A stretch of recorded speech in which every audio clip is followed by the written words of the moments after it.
Allah sizden razı olsun Emir Hazretleri. Bu iyiliğinizi ömrümce unutmayacağım.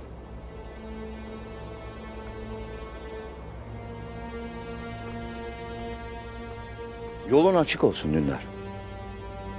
Senin gibi yiğit bir delikanlıyla tanışmak beni ziyadesiyle memnun etti.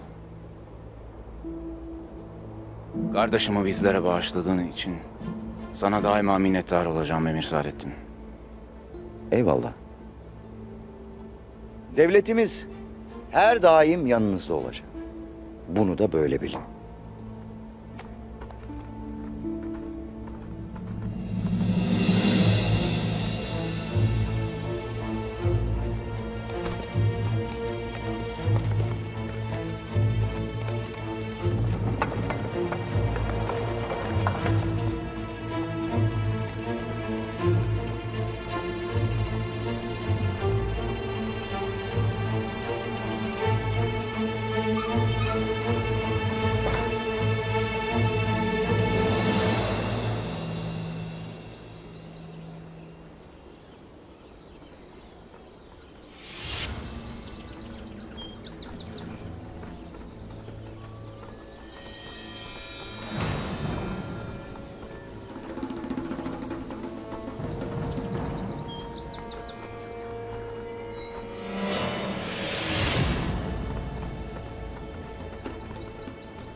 Mağaranın yanında yakalat bu Alp'in Oyan.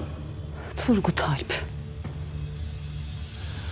Bakıyorum da 2 yılan birbirinizi bulmuşsunuz.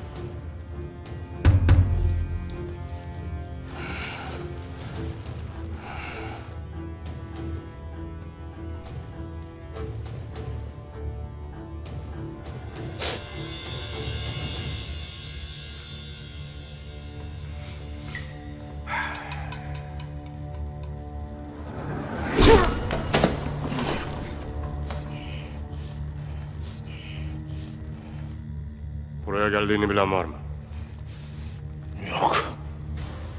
Lakin er ya da geç Ertuğrul Bey'imin eline düşeceksin.